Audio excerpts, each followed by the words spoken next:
Friends, मैं नुपुर तेजस्वी आप सभी का स्वागत करती हूँ हमारे शो डेली डोज पर।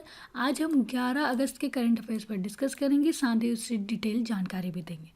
दोस्तों, हमारे आज की पीडीएफ फाइल आप हमारे वीडियो के डिस्क्रिप्शन बॉक्स से डाउनलोड कर सकते हैं और डेली के पीडीएफ के लिए हमारे टेलीग्राम ग्रुप को ज्वाइन कीजिए, जिसकी लिंक हमारे वीडियो के डिस्क्रिप्शन बॉक्स पर दिया गया है। तो दोस्तों, चलिए शुरू करते हैं आज का वीडियो। तो दोस्तों, आज का हमारा पहला क्वेश्चन है, विश्व जैव ईंधन दिवस किस दिन मनाया जाता है? इसका आंसर है सी आंसर सही है हमारा 10 अगस्त को। 10 अगस्त को विश्व जैव ईंधन दिवस मनाया जाता है। और दोस्तों बता दें, विश्व जैव ईंधन दिवस के अवसर पर पेट्रोलियम और प्राकृतिक गैस मंत्रालय ने एक वेबिनार आयोजित किया और जिसका विषय था जैव ईंधन की ओर आत्मनिर्भर भारत। ओके। और विश्व जैव ईंधन दिवस परंपरागत जीवाश्म ईंधन की एक विकल्प के रूप में गैर जीवाश्म ईंधनों के महत्व के बारे में जागरूकता पैदा करने और जैव ईंधन के क्षेत्र में सरकार द्वारा किए गए विभिन्न प्रयासों को उजागर करने के लिए हर साल 10 अगस्त को विश्व जैव ईंधन दिवस मनाया जाता है। और पेट्रोलियम और प्राकृतिक गैस मंत्रालय ने 2015 से विश्व जैव ईंधन दिवस मना रहा है। ठीक है, 2015 से इस दिवस को मनाया जा रहा है। हर साल 10 अगस्त को मनाया जाता है। और इस साल जिसकी थीम रखी गई थी, एक वेबिनार आयोजित किया गया जिसका विषय था जैव ईंधन की ओर आत्मनिर्भर भारत। थीम क्या है? जैव ईंधन की ओर आत्मनिर्भर भारत। और हर साल इसे 10 अगस्त को मनाया जाता है और 2015 से मनाया जा रहा है। और दोस्तों, इम्पोर्टेंस डे के बारे में बात हो रही है, महत्वपूर्ण दिवस के बारे में बात हो रही है। तो जो अगस्त माह के महत्वपूर्ण दिवस है उसके बारे में उसको रिवाइज कर लेते हैं। 3 अगस्त को मनाया गया विश्व संस्कृत दिवस। 3 अगस्त को क्या मनाया गया? विश्व संस्कृत दिवस मनाया गया। 6 अगस्त को जापान में हिरोशिमा और नागासाकी में हुए परमाणु बम हमले की 75वीं वर्षगांठ मनाई गई। 7 अगस्त को राष्ट्रीय हथकरघा दिवस मनाया गया और 9 अगस्त को विश्व जनजाति दिवस मनाई गई। ओके दोस्तों, तो इन चीज़ों को भी याद रखिएगा। और इसके साथ ही 10 अगस्त को विश्व जैव ईंधन दिवस मनाया गया। अगला क्वेश्चन है दोस्तों, निम्न में से किस संगठन ने स्कूलों के 50 मीटर के भीतर जंक फूड की बिक्री पर प्रतिबंध की घोषणा की है? इसका आंसर है ए आंसर सही हमारा भारतीय खाद्य सुरक्षा एवं मानक प्राधिकरण ने स्कूलों के 50 मीटर के भीतर जंक फूड की बिक्री पर प्रतिबंध की घोषणा की है। भारतीय खाद्य सुरक्षा एवं मानक प्राधिकरण ने स्कूल परिसरों के 50 मीटर के दायरे में अस्वास्थ्यकर खाद्य पदार्थों की बिक्री और विज्ञापन पर प्रतिबंध लगा दिया है। और यह कदम स्कूली बच्चों की सुरक्षा और पौष्टिक भोजन सुनिश्चित करने के लिए उठाया गया है। भारतीय खाद्य सुरक्षा एवं मानक प्राधिकरण खाद्य सुरक्षा अधिनियम के तहत नए सिद्धांतों को लागू कर रहा है। इसका मकसद स्कूली बच्चों के लिए सुरक्षित, पौष्टिक और गुणवत्ता युक्त भोजन उपलब्ध कराना है। 2015 में दिल्ली हाई कोर्ट ने स्कूलों की कैंटीन में जंक फूड की बिक्री पर नियम बनाने के लिए FSSAI को आदेश दिया था कि इसके बाद प्राधिकरण की विशेषज्ञ समिति ने स्कूलों में बच्चों के लिए स्वास्थ्यप्रद भोजन उपलब्ध कराने के लिए नए दिशा निर्देश तैयार किए। ठीक है दोस्तों, तो याद रखिएगा, भारतीय खाद्य सुरक्षा एवं मानक प्राधिकरण ने स्कूलों के 50 मीटर के भीतर जंक फूड की बिक्री पर प्रतिबंध की घोषणा की है। और साथ ही बता दें, भारतीय खाद्य सुरक्षा और मानक प्राधिकरण के CEO हैं अरुण सिंघल जी। कौन है? अरुण सिंघल जी उसके CEO हैं। चलिए आगे बढ़ते हैं। अगला क्वेश्चन है हमारा, किस देश ने हिंद महासागर में देश की दक्षिण पूर्वी तट पर फंसे जापान के स्वामित्व वाले एक जहाज से तेल का रिसाव शुरू होने के बाद पर्यावरणीय आपातकाल की घोषणा कर दी है? इसका आंसर है बी आंसर सही हमारा मॉरिशस ने। मॉरिशस ने हिंद महासागर में देश के दक्षिण पूर्वी तट पर फंसे जापान के स्वामित्व वाले एक जहाज से तेल का रिसाव शुरू होने के बाद पर्यावरणीय आपातकाल की घोषणा कर दी है। और MV वाकाशिवो नामक यह तेल टैंकर 25 जुलाई से फंसा हुआ है।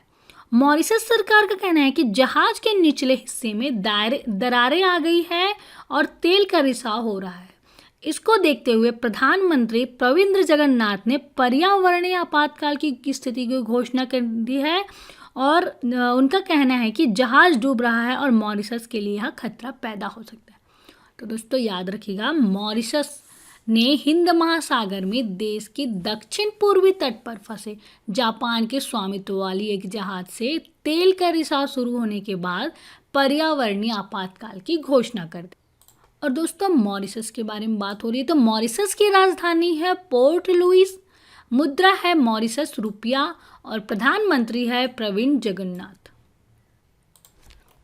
अगला क्वेश्चन है दोस्तों, प्रधानमंत्री नरेंद्र मोदी ने हाल ही में वीडियो कॉन्फ्रेंसिंग के जरिए कृषि अवसंरचना कोष एग्रीकल्चरल इंफ्रास्ट्रक्चर फंड के तहत कितने लाख करोड़ रुपए की वित्त पोषण सुविधा को लॉन्च किया है?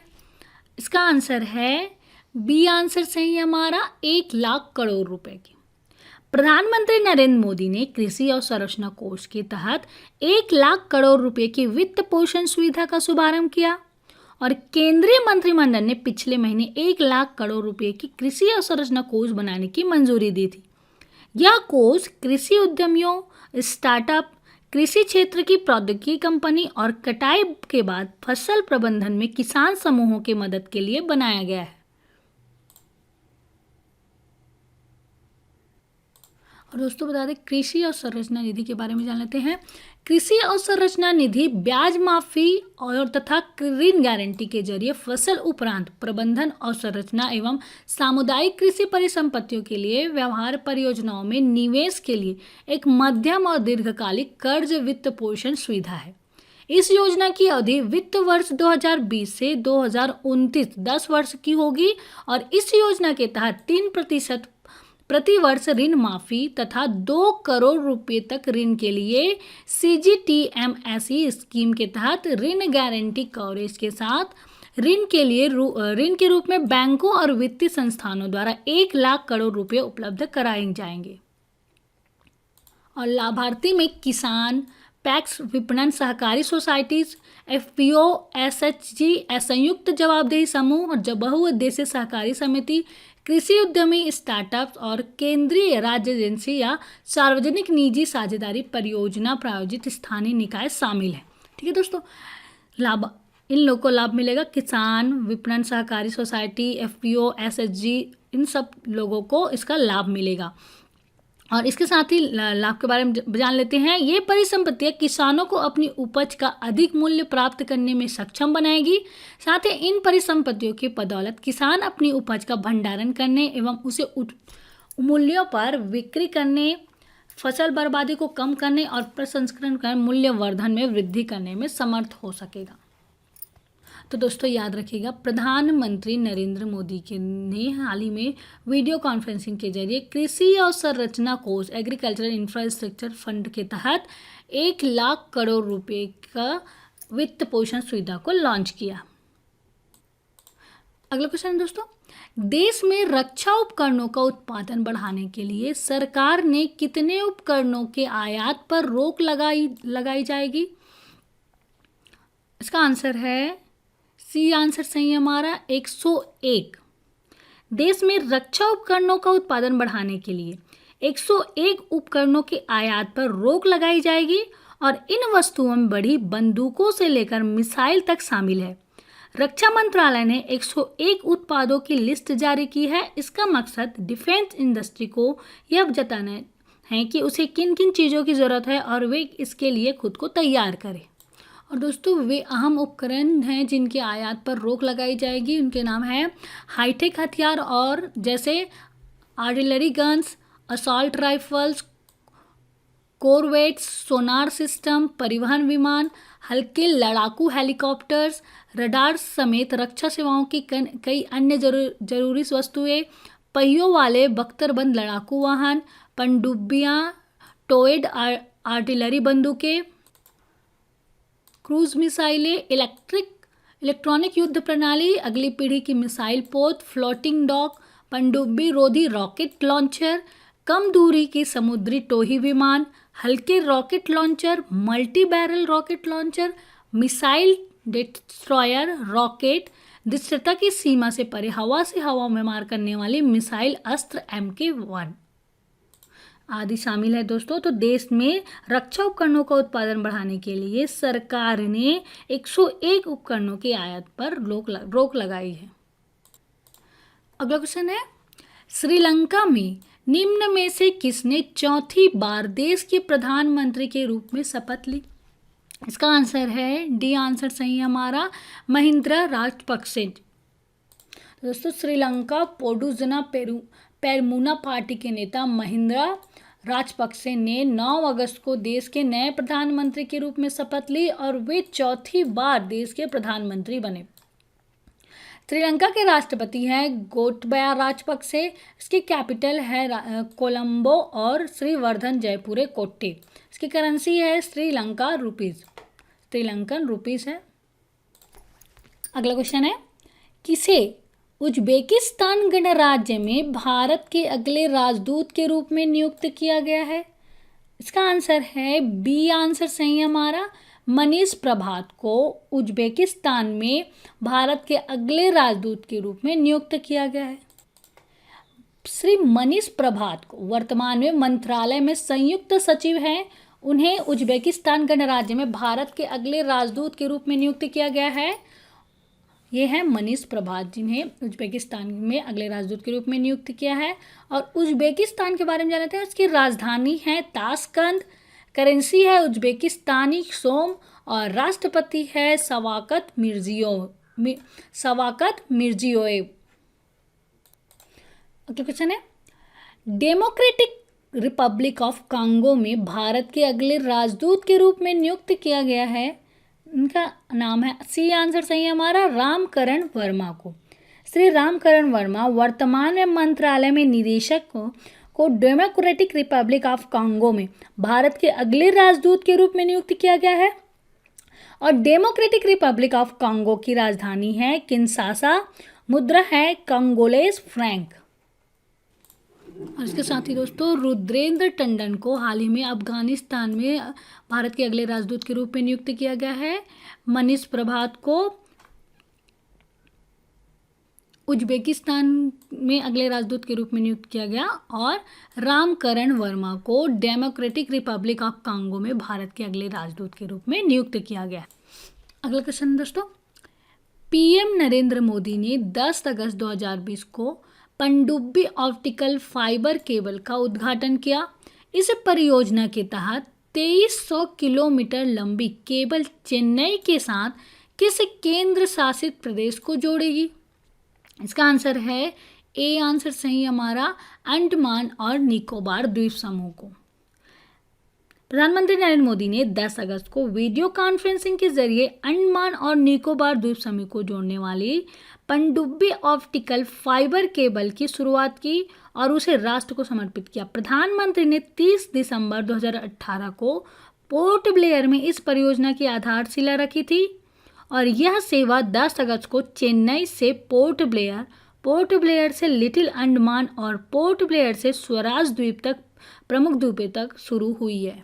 ठीक है दोस्तों, तो याद रखिएगा, प्रधानमंत्री नरेंद्र मोदी ने 10 अगस्त को पनडुब्बी ऑप्टिकल फाइबर केबल का उद्घाटन किया और इस योजना के तहत 2300 किलोमीटर लंबी केबल चेन्नई के साथ अंडमान निकोबार द्वीप समूह को जोड़ेगी।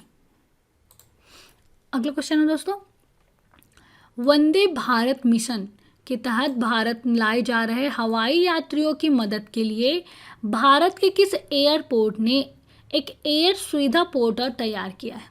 इसका आंसर है बी आंसर सही है हमारा, दिल्ली एयरपोर्ट ने। भारत वंदे मिशन के तहत भारत लाए जा रहे हवाई यात्रियों की मदद के लिए दिल्ली एयरपोर्ट ने एक एयर सुविधा पोर्टल तैयार किया है और इस पोर्टल की मदद से भारत आने वाले यात्रियों को क्वारंटीन प्रक्रिया से छूट मिलेगी। दिल्ली इंटरनेशनल एयरपोर्ट लिमिटेड ने इस सुविधा को लॉन्च किया है और इस ऑनलाइन फॉर्म को नागरिक विमानन मंत्रालय, स्वास्थ्य एवं परिवार कल्याण मंत्रालय, विदेश मंत्रालय और दिल्ली, उत्तर प्रदेश, पंजाब, राजस्थान, हिमाचल प्रदेश, जम्मू और कश्मीर, हरियाणा, उत्तराखंड और मध्य प्रदेश सहित विभिन्न राज्यों और केंद्र शासित प्रदेशों की सरकारों के सहयोग से बनाया गया। मुसाफिरों की मदद के लिए एयर सुविधा पोर्टल को 8 अगस्त को लॉन्च किया गया। ठीक है दोस्तों, तो याद रखिएगा, वंदे भारत मिशन के तहत भारत लाए जा रहे हवाई यात्रियों की मदद के लिए भारत के दिल्ली एयरपोर्ट पर एयर सुविधा पोर्टल तैयार किया गया है। अगला क्वेश्चन दोस्तों, भारत सरकार ने निर्यातकों के लिए करों और शुल्कों की प्रतिपूर्ति की अधिकतम दरें तय करने के लिए एक 3 सदस्यीय समिति का गठन किया है। इस समिति के अध्यक्ष होंगे, इसका आंसर है बी आंसर सही हमारा, जी.के. पिल्लई। केंद्रीय अप्रत्यक्ष कर एवं सीमा शुल्क बोर्ड के आदेश के अनुसार इस समिति के अध्यक्ष सचिव जी.के. पिल्लई होंगे और समिति के अन्य 2 सदस्य वाई.जी. परांदे और गौतम रे हैं।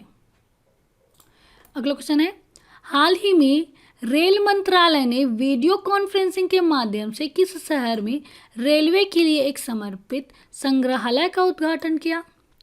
इसका आंसर है सी आंसर सही हमारा, कर्नाटक के हुबली रेलवे स्टेशन। रेल मंत्री पीयूष गोयल ने 9 अगस्त को कर्नाटक के हुबली में रेलवे के एक संग्रहालय को लोगों को समर्पित किया और यह संग्रहालय रेलवे में उन्नत प्रणालियों के विकास को प्रदर्शित करता है। हुबली स्थित संग्रहालय में आने आगंतुकों को रेल के डिब्बे और इंजन माला प्रभार और घाटा प्रभा cottage, theatre coach, Suruchi coffee house, toy train, ticket छापने वाली मशीन आदि चीज़ें देखने को मिलेगी। और दोस्तों बता दें, हुबली ही दक्षिण पश्चिमी रेलवे जोन का मुख्यालय है। और दोस्तों रेलवे के बारे में बात हुई तो हाल ही में भारतीय रेलवे के द्वारा पहली किसान ट्रेन चलाई गई महाराष्ट्र के देवलाली रेलवे स्टेशन से बिहार स्थित दानापुर रेलवे स्टेशन तक। अगला क्वेश्चन है, निम्न में से किसने भारत इलेक्ट्रॉनिक लिमिटेड के अत्याधुनिक मरीज इंटीग्रेशन फैसिलिटी का उद्घाटन किया? इसका आंसर है सी आंसर सही हमारा, राजनाथ सिंह ने।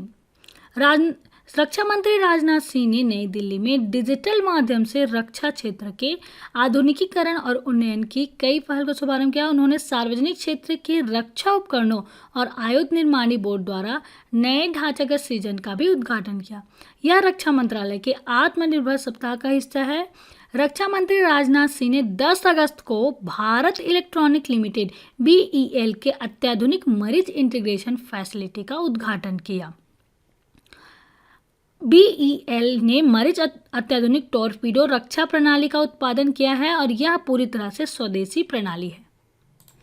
अगला क्वेश्चन दोस्तों, फ्लिपकार्ट ने किस राज्य सरकार की एक जिला और एक उत्पाद योजना से जुड़ने के लिए एक करार किया है? इसका आंसर है बी आंसर सही है हमारा, उत्तर प्रदेश। ई-कॉमर्स मार्केटप्लेस फ्लिपकार्ट ने उत्तर प्रदेश सरकार की एक जिला एक उत्पाद योजना के लिए एक समझौता ज्ञापन पर हस्ताक्षर किया और इस करार के तहत योजना से जुड़े कारीगरों, बुनकरों और शिल्पियों को फ्लिपकार्ट समर्थ से जोड़ा जाएगा।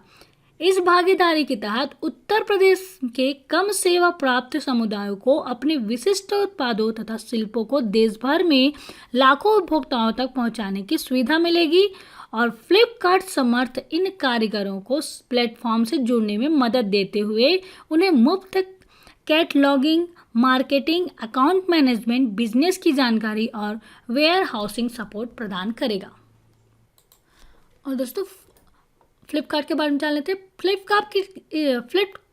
फ्लिपकार्ट की स्थापना अक्टूबर 2007 बेंगलुरु में हुई थी। CEO है कल्याण कृष्णमूर्ति, उसके फाउंडर हैं सचिन बंसल, बिन्नी बंसल और पेरेंट ऑर्गेनाइजेशन है वॉलमार्ट। और उत्तर प्रदेश के बारे में जान लेते हैं। उत्तर प्रदेश की राजधानी है लखनऊ, राज्यपाल है आनंदीबेन पटेल और मुख्यमंत्री है योगी आदित्यनाथ जी।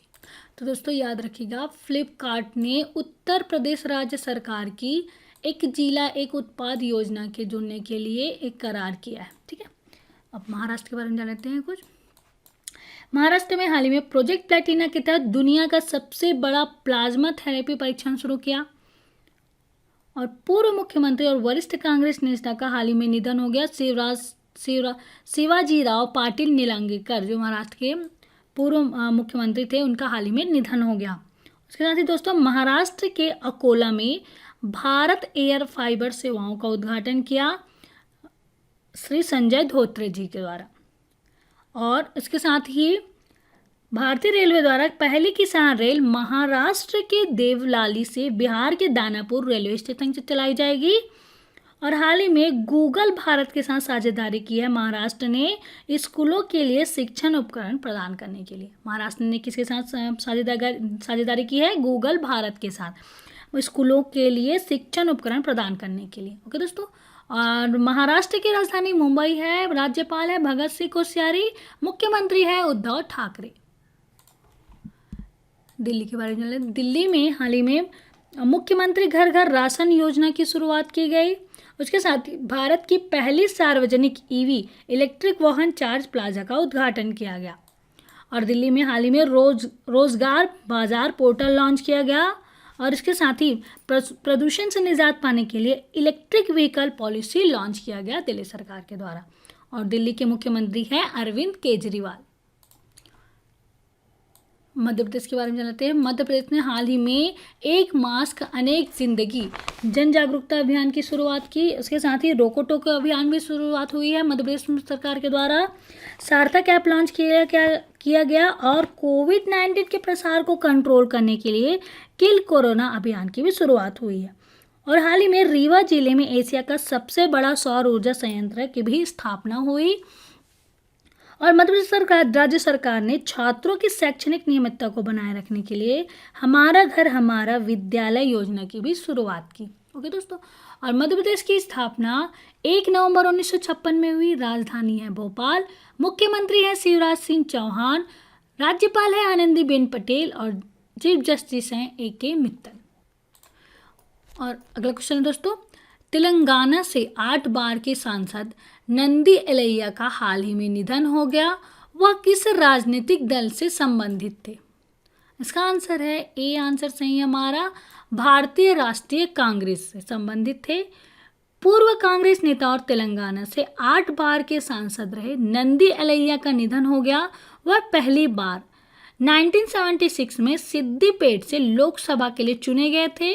वह 6 बार लोकसभा और 2002 से 2014 तक 2 बार राज्यसभा के लिए चुने गए। नंदी एलैया ने अपने राजनीतिक जीवन की शुरुआत हैदराबाद नगर निगम के एक नगर सेवक के रूप में की है और वह वर्तमान में तेलंगाना प्रदेश कांग्रेस समिति के उपाध्यक्ष के रूप में कार्यरत थे। तो दोस्तों याद रखिएगा, हाल ही में तेलंगाना से 8 बार के सांसद नंदी एलैया जी का हाल ही में निधन हो गया। वे भारतीय राष्ट्रीय कांग्रेस के संबंधित थे। और दोस्तों तेलंगाना के बारे में बात हो रही तो तेलंगाना आंध्र प्रदेश राज्य से अलग होकर भारत का 29वां राज्य बना और इसकी स्थापना 2 जून 2014 में हुई। राजधानी है हैदराबाद, राज्यपाल है तमिलिसाई सुंदरराजन और मुख्यमंत्री है के चंद्रशेखर राव। तो दोस्तों ये तो था 11 अगस्त के करंट अफेयर जिसके बारे में हमने डिस्कस किया। चलिए आगे बढ़ते हैं और करंट अफेयर्स आधारित स्टैटिक जीके 1 लाइनर पर डिस्कस करते हैं। तो इसमें हमारा पहला क्वेश्चन है, हाल ही में खबरों में देखा गया माथेरान हिल स्टेशन कहाँ स्थित है? इसका आंसर है माथेरान एक हिल स्टेशन या महाराष्ट्र के रायगढ़ जिले के कर्जत तहसील में स्थित एक नगर पालिका परिषद है और यह पश्चिमी घाट रेंज पर स्थित है। और अगला क्वेश्चन है दोस्तों, अमेरिका स्थित रॉकफेलर फाउंडेशन ने फूड विजन 2050 पुरस्कार के लिए आनंद महिंद्रा समर्थित नंदी फाउंडेशन को दुनिया के शीर्ष 10 विजनरियों में से एक के रूप में चुना है। और नंदी फाउंडेशन एक गैर लाभकारी संगठन है। इसका मुख्यालय कहाँ है? तो इसका आंसर है नंदी फाउंडेशन का मुख्यालय है हैदराबाद में। चलिए आगे बढ़ते हैं। अगला क्वेश्चन है, माइक्रोसॉफ्ट के अनुसार भारत में दूसरे सर्वाधिक मामलों से चर्चा में रही ड्राइव बॉय डाउनलोड साइबर हमला क्या है? इसका आंसर है उपभोक्ता के कंप्यूटर में कोड डाउनलोड कर पासवर्ड तथा वित्तीय जानकारी चुराना। ड्राइव बॉय डाउनलोड साइबर हमला इसका मतलब है उपभोक्ता के कंप्यूटर में कोड डाउनलोड कर पासवर्ड तथा वित्तीय जानकारी चुराना। अगला क्वेश्चन है, हाल ही में चर्चा में रही राष्ट्रीय खाद्य सुरक्षा अधिनियम को कब लागू किया गया तथा एवं इसके तहत लाभार्थियों की पहचान किसके द्वारा की जाती है? इसका आंसर है राष्ट्रीय खाद्य सुरक्षा अधिनियम को 2013 में लागू किया गया और इसकी लाभार्थियों की पहचान राज्य और केंद्र शासित प्रदेश के द्वारा की जाती है। और इसका लास्ट क्वेश्चन है, हाल ही में समीक्षा में चर्चा में रही राष्ट्रीय आयुष मिशन को कब प्रारंभ किया गया था? इसका आंसर है राष्ट्रीय आयुष मिशन को 2014 में प्रारंभ किया गया था। तो दोस्तों चलिए आगे बढ़ते हैं और 10 अगस्त के करंट अफेयर्स का रिवीजन कर लेते हैं। इसमें पहला क्वेश्चन है, विश्व जनजाति दिवस कब मनाया जाता है? आंसर है 9 अगस्त को विश्व जनजाति दिवस मनाया जाता है। दूसरा क्वेश्चन है, कौन सा देश 1971 के संग्राम में शहीद हुए भारतीय सैनिकों की स्मृति में स्मारक बनाएगा? इसका आंसर है बांग्लादेश। किस देश के रेलवे ने हाल ही में वास्तविक समय सीमा की निगरानी के लिए ओवरहेड उपकरण निरीक्षण ऐप लॉन्च किया? इसका आंसर है भारत ने। अगला क्वेश्चन है, किस राज्य या केंद्र शासित प्रदेश ने ई ज्ञान मित्र मोबाइल ऐप लॉन्च किया? इसका आंसर है दादरा और नगर हवेली और दमन और दीव ने ई ज्ञान मित्र मोबाइल ऐप लॉन्च किया। श्री रुद्रेंद्र टंडन जो वर्तमान में आसियान में भारत के राजदूत हैं को किस देश में भारत के अगले राजदूत के रूप में नियुक्त किया गया है? इसका आंसर है इस्लामिक रिपब्लिक ऑफ अफगानिस्तान में रुद्रेंद्र टंडन को भारत के अगले राजदूत के रूप में नियुक्त किया गया है। हाल ही में किसे पीएनबी हाउसिंग फाइनेंस के नए एमडी और सीईओ के रूप में नियुक्त किया गया है? इसका आंसर है हरदयाल प्रसाद को पीएनबी हाउसिंग फाइनेंस के एमडी और सीईओ के रूप में नियुक्त किया गया है। अगला क्वेश्चन है, कैपिटल इंडिया फाइनेंस लिमिटेड ने किसे अपना कार्यकारी अध्यक्ष बनाने की घोषणा की? इसका आंसर है हर्ष कुमार भानवाल को। हाल ही में केंद्रीय रिजर्व पुलिस बल में महानिरीक्षक के रूप में किसे नियुक्त किया गया है? इसका आंसर है पीएस रानीपसे को केंद्रीय रिजर्व पुलिस बल में महानिरीक्षक के रूप में नियुक्त किया गया। किस संस्था के अभियान ईट राइट इंडिया को रॉकफेलर फाउंडेशन से भोजन के प्रेरक दृष्टिकोण का सम्मान मिला? इसका आंसर है भारतीय खाद्य सुरक्षा एवं मानक प्राधिकरण को। इसका अगला क्वेश्चन है, कौन 10 अगस्त को अंडमान और निकोबार द्वीप समूह के लिए सबमरीन केबल कनेक्टिविटी का उद्घाटन करेंगे? नरेंद्र मोदी जी। अगला क्वेश्चन है, लगातार बढ़ रहे प्रदूषण से निजात पाने के लिए किस राज्य सरकार ने नई इलेक्ट्रिक व्हीकल पॉलिसी लॉन्च की है? इसका आंसर है दिल्ली राज्य सरकार ने प्रदूषण से निजात पाने के लिए इलेक्ट्रिक व्हीकल पॉलिसी लॉन्च की।